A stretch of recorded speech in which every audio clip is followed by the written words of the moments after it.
What's up, YouTube? Big Dog Brett. Don't forget to like and subscribe. Thanks for watching. Gonna jump right into it. Auburn lost. Georgia lost pretty bad. That was bad. We saw that Jake Fromm couldn't get it done the way we wanted him to, the way we thought he could, or some of us thought he could. Running game got shut down, which Auburn did a great job of that. Got hats off to those guys. They did what they were supposed to do. They came off the bus. They were hungry. They wanted it worse than Georgia did. Georgia, I don't know if they didn't take the game seriously or they just thought they were going to walk all over Auburn, but too little too late. You know, we didn't get it done. Auburn scored twice as many points plus some on us. So the defense was keeping us in the game there for a while.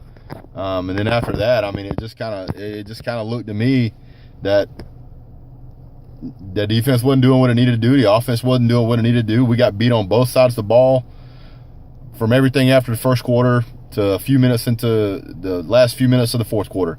So, and the touchdown we scored at the end was pointless. I don't even know why we were worried about scoring a touchdown. Normally when Georgia scores a touchdown, I'm really excited. But after that game, man, after that, at the end of that game, there was no need to be excited. It was just terrible. I don't know if it was a coach. I don't know if it was a coaching problem. I don't know if it was an offensive line problem. I don't know if it was a defensive problem, defensive coaching problem. It just looked bad all the way around. So everybody has a bad game from time to time, but at the end of the day, it doesn't matter. Georgia's going to play either Auburn or Alabama for the SEC championship. We'll see then. If we play Alabama the way Mississippi State played Alabama, I think we got a shot. If we play Auburn, well, we know what they do, so hopefully the coaching staff can get their heads out of the sand and find a way to beat them. Throwing to the sidelines is pretty much all we did. We haven't seen any throws to the tight ends. We haven't seen any really long passes. We saw a couple in that game that got dropped. One of the things I do want to talk about, but I'm not going to hang the whole game on, is the officiating was pretty bad. There was a ton of face masks that even the announcers were calling during the game. The announcers were calling face masks that the officials on the field weren't calling. The announcers were calling holding. The officials weren't calling that. The announcers were pointing out some of the ridiculous pass interference stuff that was going on. One case in particular where a Georgia player got shoved out of bounds into our sideline, and because of that wasn't able to even make an attempt at the ball, and that didn't get called. So there's a lot of things out there that's really quite poor as far as the officiating went, in my opinion. Now, does that mean that we lost the game because of officiating? Absolutely not. We didn't do what we needed to do to get the job done, and Auburn did. So there was one penalty I did want to complain about, and that was the leaping penalty. I think that's just ridiculous.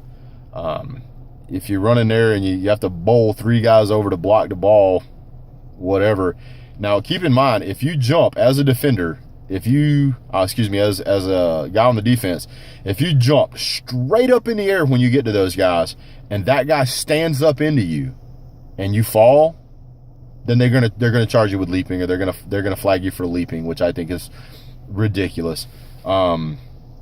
If you go back and you watch some of the other games, you can see that Auburn has done it, Texas A&M does it, LSU does it, and for whatever reason that didn't get called. So I don't know. By the way, one of the very first attempts in the Alabama game, that got called against Alabama as well. So a ridiculous penalty.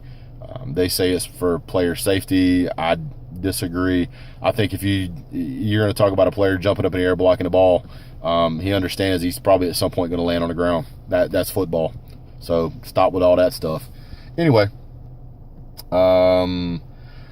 Georgia's going to play either Auburn or Alabama. It depends. If Alabama plays the way it played against Mississippi State against Auburn will probably win that game. Auburn has a great job on that offense. They do a really good job of passing the ball. Now, one of the things I did notice is that Georgia didn't do a very good job at all of stopping that running back from Auburn. We really did a poor job of that. Saw a lot of missed tackles, arm tackling. Just the fundamentals went out the window. So I guess it was a good time for that to happen. Kind of like I said in a Missouri game, if it was going to happen, that was a good time for it to happen because that game doesn't really matter. Auburn fans can jump up and down and cheer. Alabama fans can jump up and down and cheer. That's okay. It doesn't really matter. We were going to have to win the rest of the games anyway. We were going to have to win the SEC championship, whether we won this game or not. We were going to have to win every game after that to get the national title. So this game was kind of irrelevant. Looking at the stats, they were terrible. Not going over them. No need to. Everybody that watched that game knows the stats were terrible. Probably the worst performance from Jake Fromm the whole game. And I heard a whole bunch of people, or saw a whole bunch of people on Facebook talking about put in Jacob Eason, put in Jacob. Listen, Jacob Eason ain't hardly played all year. Putting him in is just committing suicide. That's even worse. At least Jake Fromm has been in the rhythm. The offense is used to him. And if we're going to fail, let that young quarterback fail. In a game that doesn't matter, let him fail so he knows what it feels like. Don't go in there and save the day from him on a pointless game. Let him experience that. Let that team experience that. And it's just necessary. He needs to know what that humble pie tastes like. He needs to know what it's like to see if a game is struggling. It's like in baseball, because people want to talk about his baseball career. In baseball, if you put in a pitcher and he starts to suck, sometimes you just got to let him pitch through it so he can get his confidence back. Same thing with a running back. If he fumbles the ball, what do? You put him back out there and you hand him the ball again. Oh, you think that's dumb? Well, then you don't know much about coaching. You have to let those players fail sometimes, and you have to let them get up off the ground, dust themselves off, and get back after it. That needs to happen. So now Georgia's been knocked off the top of the list. Good. They're going to take that as fire. They're going to take that as fuel and motivation. They're going to get their heads out of their butt, and I wouldn't want to be any one of the next few teams to play Georgia because it's going to be mean, dirty, and nasty, and you're going to see that savage and them dogs come out again. That's honestly what's going to have to happen if Georgia's got any shot at winning the national championship. Do we have the talent on the field to do it?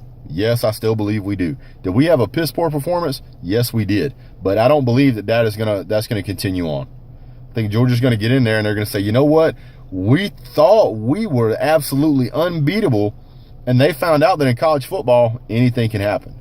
Notre Dame had the same thing happen. They were sleeping. They got tore up just like we did. So, yeah, we're going to lick our wounds this week, and we're going to get back to work. It's not over. It's not even close to being over. And no matter what happens, we're still the SEC champs. Oh, I also want to talk a little bit about Mark Richt in Miami. They look pretty good. That looked really good. So, it's a shame that he couldn't do that when he was in Georgia. It's just a shame. Just saying. With players that he recruited, he couldn't do it. But now he's down in Miami with players he didn't recruit all them players, and he's doing so much better. So, yeah, still got a problem with that guy.